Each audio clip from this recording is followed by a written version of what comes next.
+2 தேர்வில் தேர்ச்சி பெற்று அனைத்து மாணவ மாணவிகளுக்கும் தேமுதிக தலைவர் கேப்டன் விஜயகாந்த் வாழ்த்து தெரிவித்துள்ளார்.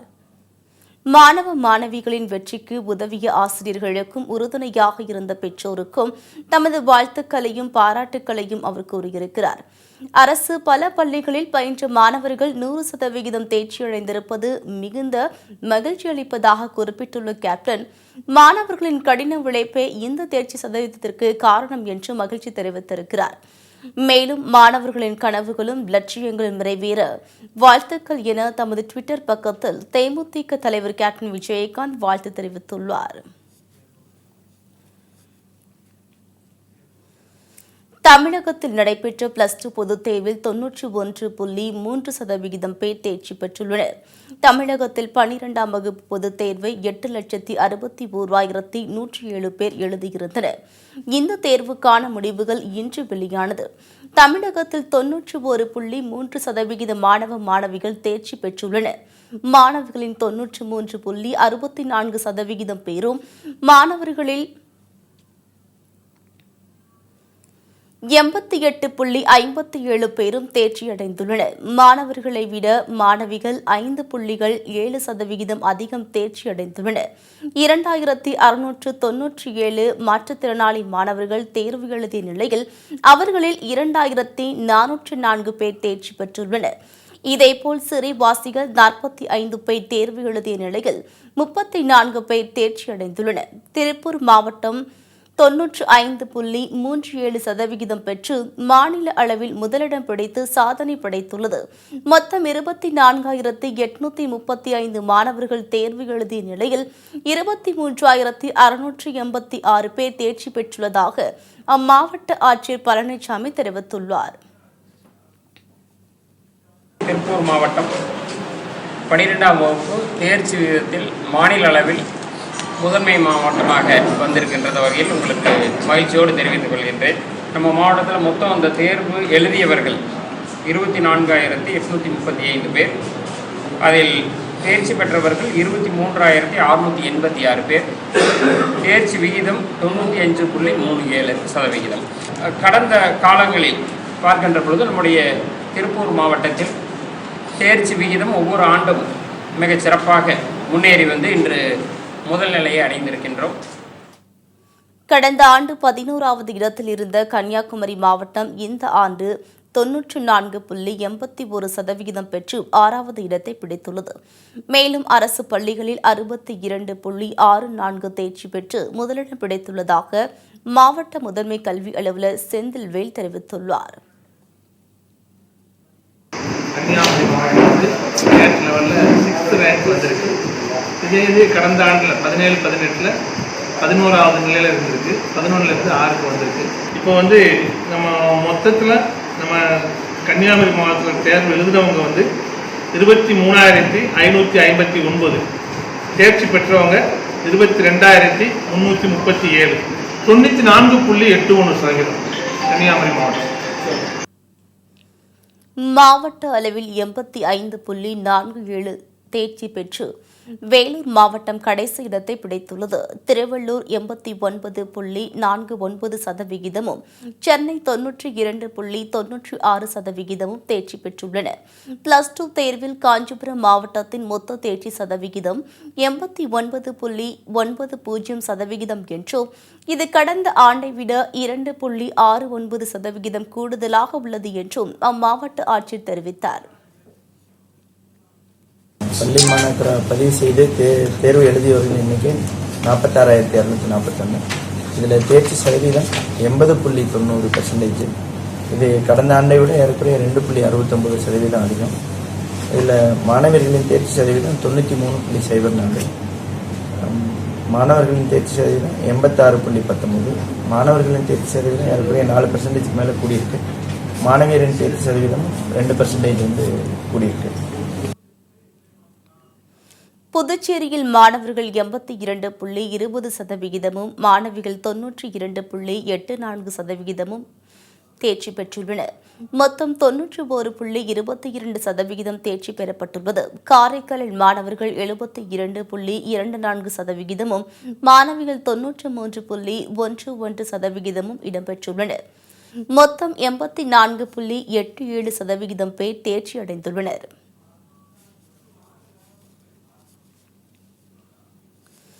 தமிழகத்தில் நடைபெற்ற +2 பொதுத் தேர்வில் மாவட்ட வாரியாக தேர்ச்சி விவரங்களை தற்போது பார்க்கலாம். 95.37% முதலிடம் பிடித்துள்ளது. ஈரோடு கல்வி மாவட்டம் 95.23% இரண்டாம் இடமும், பெரம்பலூர் 95.15% மூன்றாம் இடமும் பிடித்துள்ளது. கோவை 95.01%, நாமக்கல் 94.97%, கன்னியாகுமரி 94.81%, விருதுநகர் 94.44%, திருநெல்வேலி 94.41%, தூத்துக்குடி 94.23%, கரூர் 94.07%, சிவகங்கை 93.81%, மதுரை 93.64%, திருச்சிராப்பள்ளி 93.56%, சென்னை 92.56% தேர்ச்சி பெற்றுள்ளனர். தேனி 92.54%, ராமநாதபுரம் 92.30%, புதுச்சேரி 91.22%, தஞ்சாவூர் 91.05%, நீலகிரி 90.87%, திண்டுக்கல் 90.79%, சேலம் 90.64%, புதுக்கோட்டை 90.01%, காஞ்சிபுரம் 89.90%, அரியலூர் 89.68%, தருமபுரி 89.62%, திருவள்ளூர் 89.49% பெற்று அடுத்தடுத்த இடத்தை பிடித்துள்ளனர்.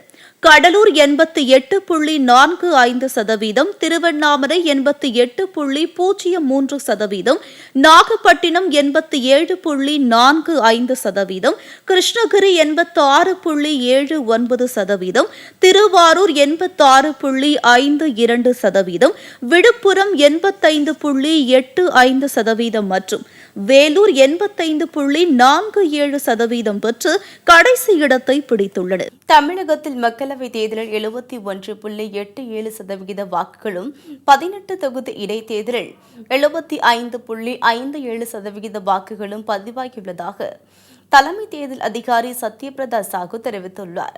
சென்னை தலைமைச் செயலகத்தில் செய்தியாளர்களிடம் பேசிய அவர், நடந்து முடிந்த மக்களவைத் தேர்தலை பொறுத்தவரை அதிகபட்சமாக தருமபுரியில் 80.49% வாக்குகளும், குறைந்தபட்சமாக தென் சென்னையில் 56.41% வாக்குகளும் பதிவாகியுள்ளதாக தெரிவித்தார். சட்டமன்ற இடைத்தேர்தலில் அதிகபட்சமாக சோழிங்கர் தொகுதியில் 82.26 வாக்குப்பதிவும், குறைந்தபட்சமாக பெரம்பூர் தொகுதியில் 64.14% வாக்குகளும் பதிவாகியுள்ளதாக சத்யபிரதா சாஹூ தெரிவித்தார். 2019 ஜெனரல் எலெக்ஷன் ஆஃப் லோக்சபா தமிழ்நாட்டில் 38 பார்லிமெண்ட்ரி கான்ஸ்டிடியூன்ஸில் நேற்று நடந்திருக்கோம். இதில் highest Dharmapuri 80.49% and minimum 56.41% in Chennai South. 18 by election அசம்பிளிக்காக பண்ணியிருக்கோம். இதில் ஹையஸ்ட் இருக்குது சொல்லிங்கூர் 82.26%. Lowest is Perambur 64.14%. நேற்றைய வாக்குப்பதிவின் போது நடைபெற்ற சில அசம்பாவிதங்கள் தொடர்பாக சம்பந்தப்பட்ட மாவட்ட தேர்தல் அதிகாரிகளிடம் அறிக்கை கேட்டிருப்பதாக சத்யபிரதா சாஹூ தெரிவித்தார். தமிழகத்தில் வாக்கு எண்ணிக்கை நடைபெறவுள்ள 45 மையங்களிலும் பலத்த பாதுகாப்பு போடப்பட்டுள்ளதாகவும் தலைமை தேர்தல் அதிகாரி தெரிவித்தார்.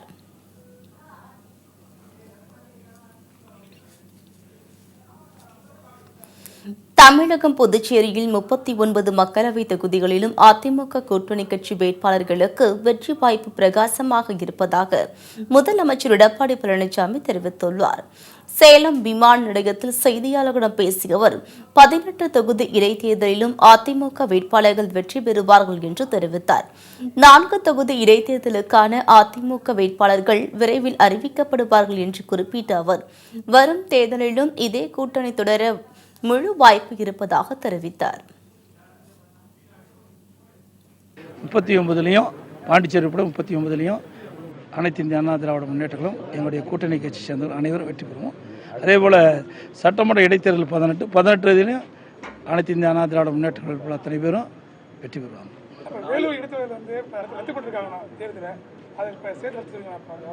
அது தேர்தல் ஆணையம் தான் முடிவு செய்யும்.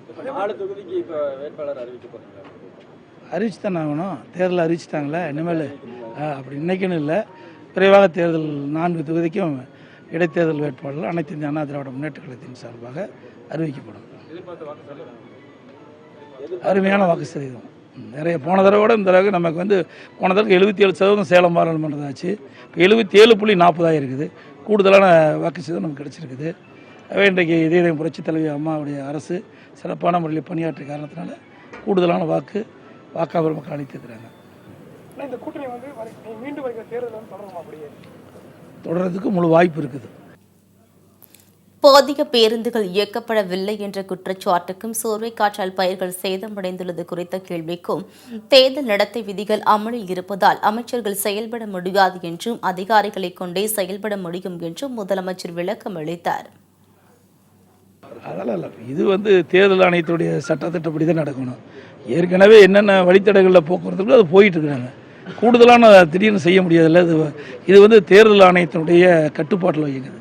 இல்லை அரசாங்கத்தினுடைய அரசு கிடையாது. இப்போ அரசாங்கம் பூராமே அவங்க டேக் ஓவர் பண்ணிக்கிறாங்க. புரியுதுங்களா? அது ஏற்கனவே எந்தெந்த வழித்தடத்தில் பஸ் போயிட்டு இருந்தது எல்லாம் போயிட்டு இருந்தது. அது கூடுதலான பஸ்ஸை கேட்குறாங்க. கூடுதலான பஸ்ஸை ஒரு பொங்கல் நிகழ்ச்சி இது மாதிரி இடத்துல தான் பண்ணுவாங்க. நிறைய இடத்துல கூடுதலான பஸ் இயக்கப்படுது. 2000 பஸ் கூடுதலாக இயக்கப்பட்டதுன்னு தகவல் சொல்லியிருக்காங்க.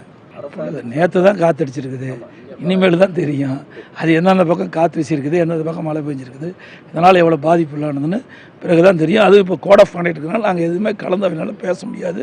இருந்தாலும் நாளைக்கு தலைமைச் செயலகம் போகும்போது அதை பற்றி ஆய்வு செஞ்சு உரிய முறையில் அதிகாரிகள் மூலமாக அவர்கள் அங்கே சென்று உண்மையான இழப்பீடு இருந்தால் அரசு வழங்குவதற்கான நடவடிக்கை அரசு அதிகாரி மேற்கொள்வாங்க. 4 சட்டமன்ற தொகுதி இடைத்தேர்தல்களில் அதிமுக சார்பில் போட்டியிட விரும்புவோர் வரும் ஞாயிற்றுக்கிழமை விருப்ப மனு தாக்கல் செய்யலாம் என்று அறிவிக்கப்பட்டுள்ளது. அரவக்குறிச்சி, திருப்பரங்குன்றம், ஒட்டப்பீடு, அரம், சோலூர் ஆகிய சட்டமன்ற தொகுதிகளுக்கு அடுத்த மாதம் 19ஆம் தேதி இடைத்தேர்தல் நடைபெறவுள்ளது. இந்நிலையில் அதிமுக தலைமைக் கழகம் வெளியிட்டுள்ள அறிவிப்பில் மேற்கண்ட 4 தொகுதி இடைத்தேர்தலில் அதிமுக சார்பில் போட்டியிட விரும்புவோர் வரும் 21ஆம் தேதி ஞாயிற்றுக்கிழமையன்று காலை 10 மணி முதல் மாலை 5 மணி வரை விண்ணப்பங்களை பெற்று அன்றே பூர்த்தி செய்து அழைக்க வேண்டும் என்று தெரிவிக்கப்பட்டுள்ளது. விண்ணப்ப கட்டணம் 25,000 ரூபாய் என்றும் அறிவிக்கப்பட்டுள்ளது. புதுக்கோட்டை அருகே இருதரப்பினரிடையே ஏற்பட்ட மோதலை தொடர்ந்து பதற்றம் நிலவுவதால் பொன், அமராவதி உள்ளிட்ட 30க்கும் மேற்பட்ட கிராமங்களில் 144 தடை உத்தரவு பிறப்பிக்கப்பட்டுள்ளது. புதுக்கோட்டை மாவட்டம் பொன், அமராவதியில் குறிப்பிட்ட சமூகத்தினர் குறித்து சமூக வலைதளங்களில் மர்ம நபர்கள் இழிவாக பேசி செய்தி வெளியிட்டதாக கூறப்படுகிறது. இதனால் ஆத்திரமடைந்த கிராம மக்கள் மர்ம நபர்கள் மீது உரிய நடவடிக்கை எடுக்க கோரி போராட்டத்தில் ஈடுபட்டனர். சாலையில் மரங்களை போட்டு போராட்டம் நடத்தியதால் போக்குவரத்து கடுமையாக பாதிக்கப்பட்டது. பொன், அமராவதி சுற்று வட்டார பகுதிகளில் கடைகளை அடைத்து ஊர்வலமாக சென்று கிராம மக்கள் எதிர்ப்பை வெளிப்படுத்தினர். பாதுகாப்பு பணியில் ஈடுபட்ட காவலர்கள் மீது கிராம மக்கள் கல்வீச்சு தாக்குதல் நடத்தியதில் 2 பேர் காயமடைந்தனர். காவல்துறை வாகனமும் அடித்து நொறுக்கப்பட்டது.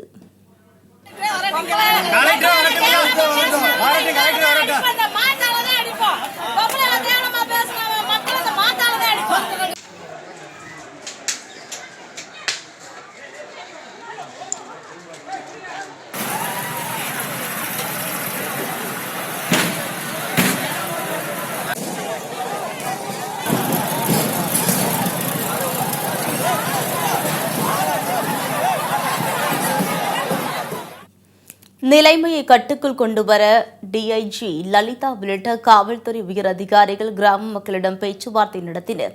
தொடர் போராட்டம் காரணமாக பொன் அமராவதி பகுதியில் தொடர்ந்து பதற்றம் நிலவி வருகிறது.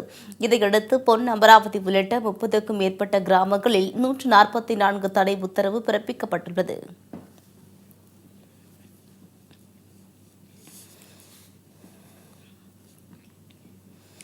திருவண்ணாமலை அருகே கிணறு தோண்டிய போது கயிறு அறுந்து விழுந்ததில் 5 தொழிலாளர்கள் உயிரிழந்த சம்பவம் பெரும் சோகத்தை ஏற்படுத்தியிருக்கிறது. ஆலத்தூர் கிராமத்தில் சரஸ்வதி வித்யாலயா பள்ளிக்கு சொந்தமான இடத்தில் புதியதாக கிணறு தோண்டும் பணி நடைபெற்று வருகிறது. இந்த அன்னந்தல் பகுதியைச் சேர்ந்த சிலர் ஈடுபட்டிருந்தனர். அப்போது பாறைகளை அள்ள பயன்படுத்தப்படும் பெரிய இரும்பு பக்கெட் மூலம் 6 பேர் கிணற்றுக்குள் இறங்கி பாறைகளை தகர்க்க வெடிகுண்டுகளை பொருத்தியுள்ளனர். வெடிகளை பொறுத்துவிட்டு மீண்டும் மேலே ஏறும்போது அந்த பக்கெட்டை தாங்கி பிடித்திருந்த இரும்பு வடம் எதிர்பாராத விதமாக அறுந்து 30 அடிக்கு மேல் ஆழமுள்ள கிணற்றில் 6 பேரும் விழுந்தனர். இதில் பாறைகளில் அடிபட்டு வேலு, தனிகாசலம், பிச்சாண்டி, ஜெயச்சந்திரன், ஜெயமுருகன் ஆகிய 5 பேர் சம்பவ இடத்திலேயே பரிதாபமாக உயிரிழந்தனர். இது குறித்து போலீசார் வழக்கு பதிவு செய்து விசாரித்து வருகின்றனர்.